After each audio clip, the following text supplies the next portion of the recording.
Hello, good evening everyone. तो आज हम पढ़ेंगे के एन एन एल्गोरिथम एंड ये एक्चुअली में काम कैसे करता है और इसकी वर्किंग देखेंगे। ठीक है। तो के एन एन का मतलब है के नियरेस्ट नेबर। ठीक है, इसको एक कहानी की तरह समझते हैं। समझो तुम किसी अनजान इलाके में घूमने गए हो और रास्ता ढूंढ रहे हो। अब सामने तीन आदमी खड़े हैं। ठीक है, सामने तीन आदमी खड़े हैं। अब अब तुम पूछ रहे हो कि इन तीन आदमी से कि यहाँ से स्टेशन कितना दूर है। ये रेलवे स्टेशन है। तुम पूछ रहे हो कि यहाँ से स्टेशन, इन तीन बंदे से पूछ रहे हो कि यहाँ से स्टेशन कितना दूर है। तो पहला वाला कहता है, अरे मैं तो अभी स्टेशन से आया हूँ, मेरे पीछे आओ, मैं तुम्हें 2 मिनट में पहुंचा दूंगा। और दूसरा वाला कहता है कि मुझे तो रास्ता नहीं पता, पर वो तीसरे वाले को जरूर पता होगा, इसको पता होगा। अब तीसरा वाला कहता है कि मुझे तो नहीं पता स्टेशन, लेकिन कल मैंने एक शॉप देखी थी, जो उस शॉपकीपर को पता होगा कि वहां से स्टेशन कितना दूर है। अब जरा सोचो कि किसकी बात पे यकीन करना ज्यादा सही रहेगा। जाहिर है पहले वाले की, क्योंकि वो तो सीधा स्टेशन से आया, तो जरूर रास्ता जानता होगा। तो यही बात है केरल एल्गोरिथम करता है कि वो डेटा में से ऐसे पड़ोसियों को ढूंढता है जो पहले वाली स्थिति के समान हो। मान लीजिए कि आपके पास घरों के किराया और उनके आकार का डेटा है। ये घर है एंड इस घर का एक आकार है, इसका एक डेटा है आपके पास। ठीक है। अब आपको किसी नए घर के किराया पता करना है, तो केएनएन उसी आकार के पड़ोसी का घर ढूंढेगा और उन्हीं के आधार पर नए घर का किराया बताएगा। तो केएनएन का मतलब है के नियरेस्ट नेबर यानी सबसे करीबी पड़ोसी। जो ये आसान करता है कि अ, उसके नियर बाय में कौन सा रेलेवेंट डेटा मिलेगा तुम्हें। ठीक है, मतलब पड़ोसी हेल्प करेगा। समझ गए हो कि ये के एन एन एक्चुअली में काम कैसे करता है। तो अब इसकी वर्किंग वगैरह देख लेते हैं। तो एक एग्जांपल से देखते हैं इसकी। Suppose we have a image of a creatures. ठीक है, and that looks similar to the cat and a dog, but we want to know either it is a dog or a cat. So for identification we use KNN algorithm. तो यहाँ पे cat की image है, यहाँ एक बिल्ली की image है, और यहाँ पे हमारा KNN algorithm है, क्लासिफायर। सो हमारे पास यहाँ बहुत सारी इमेजेस है जो कैट की है, डॉग की है, बहुत सारे अलग अलग कैटेगरीज की कैट्स और डॉग्स है। अब हमने जो कैट की यहाँ पिक डाली, अब हम इसको बोल रहे हैं कि इसमें इसमें आइडेंटिफाई करो कि इसमें से कैट और डॉग कौन सा है।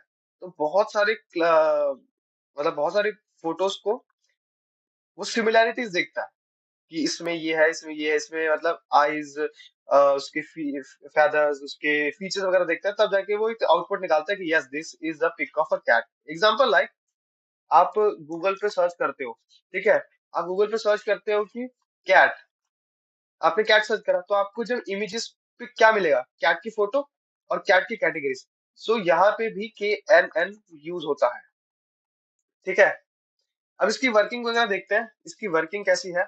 Select the number of a K of the neighbours. ठीक है, calculate the Euclidean distance of K number of neighbours. Euclidean distance, take the K nearest neighbours as per the calculate Euclidean distance. तो यहाँ पे हम Euclidean distance को calculate करेंगे। Among them, k neighbors count the number of data points. फिर वो एक data point calculate करेगा and assign the new data point to that category for which number of the neighbor is maximum. For example, ये हमारा category A है और ये हमारा कैटेगरी बी है। ठीक है, ये हमारा कैटेगरी बी है।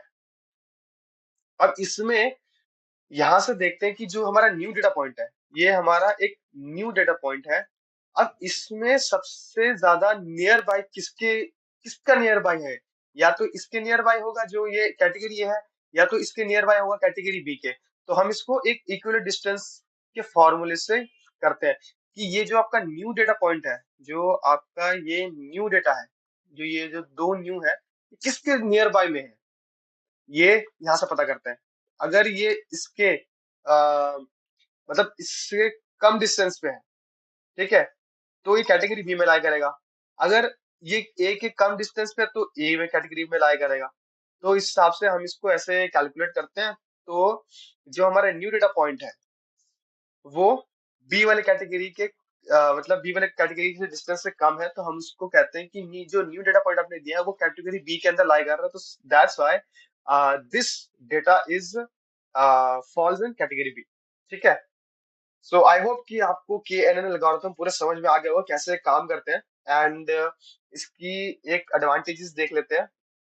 एडवांटेजेस है, सिंपलर टू इम्प्लीमेंट, बहुत इजियर है इसको इम्प्लीमेंट करना, और ये बहुत फास्ट होता है। ठीक है। Removes the noisy training data, जो नॉइज डेटा है उसको क्लेरिफाई करता है, and more effective and complex. Sometime it is very complex, but it is ये लेके चलो कि ये इजियर रहता है।